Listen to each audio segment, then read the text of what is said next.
மாபெரும் இந்த மதுரை மாநாட்டை தலைமையேற்று நம்ம எல்லாம் வழிநடத்தி கொண்டிருக்கும் நம்மளுடைய கழக தலைவர் அண்ணன் விஜய் அவர்களே மற்றும் இங்கே வருகை புரிந்திருக்கும் அனைத்து தொண்டர்கள் அனைவருக்கும் என்னுடைய முதற்கண் வணக்கத்தை தெரிவித்துக் கொள்கிறேன். 4 ஆண்டுகள் காட்டாட்சியை முடித்து விட்டது இந்த திமுக அரசு. விவசாயிகள் ஆரம்பிச்ச அரசு ஊழியர் முதல் இன்றைக்கு தூய்மை பணியாளர் வரை அனைவரும் கடுமையாக நேரடியாக பாதிக்கப்பட்டுள்ளனர் இந்த திமுக அரசால், திரு ஸ்டாலின் அவர்கள் தலைமையிலான அரசால். விவசாயிகள் ஒவ்வொரு நொடியும் பாதிக்கப்பட்டார்கள். இன்றைக்கு நேற்று பார்த்திருப்போம் தூய்மை பணியாளர் வரைக்கும் எவ்வளவு பாதிக்கப்பட்டார்கள் என்று. எத்தனை நாட்கள் நாம் இதே மாதிரி புலம்பிக்கிட்டு இருப்போம்? இதற்கெல்லாம் ஒரு விடை வேண்டாமா? கண்டிப்பாக வருகிற 26 நடைபெறும் தேர்தலில் தமிழகத்திற்கே ஒரு விடுதலை என்றால் நம்மளுடைய தலைவர் அண்ணன் விஜய் அவர்கள் முதலமைச்சராக பொறுப்பேற்கும் அந்த தருணம் மட்டுமே தமிழருக்கு ஒரு விடுதலை. என்கிட்ட சொல்றாங்க ஒரு சில பேரு, உங்ககிட்ட சீனியர்ஸ் இல்ல, நீங்க எப்படி ஆட்சி அமைப்பீங்க, அட்மினிஸ்ட்ரேஷன் பண்ணுவீங்கன்னு. யாருங்க சீனியர்? மக்களை பார்த்து ஓசினி ஏளனம் செய்த பொன்முடி சீனியரா? 1000 ரூபாய் திட்டத்தை கொச்சையாக பேசிய துரைமுருகன் சீனியரா? சென்னை மாநகராட்சியை அட்டூழியம் செய்து அழித்துக் கொண்டிருக்கும் சேகர்பாபு சீனியரா? இல்லை மதுரையில பத்திரப்பதிவில் அனைத்தையும் தமிழகம் முழுவதும் பத்திரப்பதிவு ஊழலை செய்து கொண்டிருக்கும் மூர்த்தி சீனியரா? இவர்கள் எல்லாம் 30 ஆண்டுகள் 40 ஆண்டுகள் இந்த தமிழகத்தை கொள்ளையடித்தது போதாதா? நம்மளுடைய தலைவர் உங்கள் அண்ணன் விஜய் அவர்கள் இந்த கூட்டத்திலிருந்து ஒரு தம்பி, ஒரு தங்கை, ஒரு அண்ணன், ஒரு அக்காவை தேர்ந்தெடுப்பார் அடுத்த வருடம். அந்த தேர்ந்தெடுக்கும் அந்த நபர் அமைச்சராக தலைமைச் செயலகத்தில் உட்கார்ந்து ஒவ்வொரு நொடியும் மக்களை பற்றி மட்டுமே சிந்திக்கும் ஒரு நபராக இருப்பார்.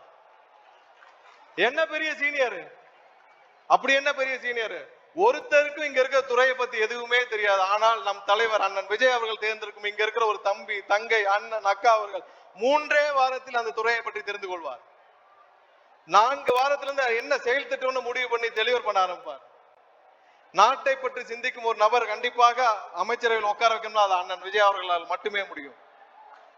என்னிடம் ஒருவர் கேட்டா, நம்ம ஊர்ல வேலை பார்க்கிற ஒரு அக்கா கேட்டுச்சு ஒரு 3 மாசத்துக்கு முன்னாடி, அண்ணா எலெக்ஷன் அப்ப கட்சிக்காரங்க எல்லாம் காசு கொடுப்பாங்க, அதெல்லாம் வாங்கிட்டு விஜய்க்கு ஓட்டு போட்டா அவங்களுக்கு தெரிஞ்சிருமான்னு. அப்பதான் ஒரு விஷயம் எனக்கு புரிஞ்சுது. 3 மாசத்துக்கு முன்னாடியே தமிழகத்துடைய அக்கா மாதிரி தாய்மார் மாதிரி பல பேர் தயாராகிட்டாங்க. ஒரு விஷயம் மக்களே, நீங்கள் யாருக்கு வாக்களிக்க போகிறீர்கள் என்பது உங்களை தவிர வேற யாருக்கும் தெரியாது. ஏழை மக்களை மிரட்டி 500 1000க்கு வாங்க முடியும் என்று நினைப்பவர்கள் யாராலும் இனிமேல் அதை செய்ய முடியாது. தமிழக வெற்றி கழகம் ஒரு கட்சி மட்டுமல்ல, அது ஒரு தலைமுறைக்கான எமோஷன். 40-50 ஆண்டுகளுக்கு அப்புறம் இந்த தலைமுறையே மாற்றி அமைக்க போகும் எமோஷன், அடுத்த தலைமுறையை காப்பாற்ற போகும் ஒரு எமோஷன். இந்த தருணத்தை விட்டால் அதுக்கப்புறம் நம்ம யாராலும் மீண்டும் இந்த தருணத்தை கொண்டு வர முடியாது. கடைசியாக ஒண்ணே, அடுத்த வருடம் தமிழகம் முழுவதும் வெற்றி பேரணியில் திளைக்கும் பொழுது, தமிழகம் முழுவதும் வெற்றியாக அண்ணன் விஜய் அவர்கள் முதலமைச்சராக பொறுப்பேற்ற பிறகு, அதுதான் உண்மையான தமிழக மக்களுடைய வெற்றி பேரணி. அந்த வெற்றி பேரணியை தமிழகம் முழுவதும் திளைக்கும் பொழுது, அந்த வெற்றி மாநாடு இதே மதுரையில் வைக்க வேண்டும் என்று தலைவர் அவர்களிடம் உங்கள் சார்பாக நான் கோரிக்கை வைத்து இந்த வாய்ப்பை வழங்கிய தலைவருக்கும் உங்கள் அண்ணனுக்கும் என்னுடைய நன்றியை தெரிவித்துக் கொண்டு விடைபெறுகிறேன். நன்றி, வணக்கம்.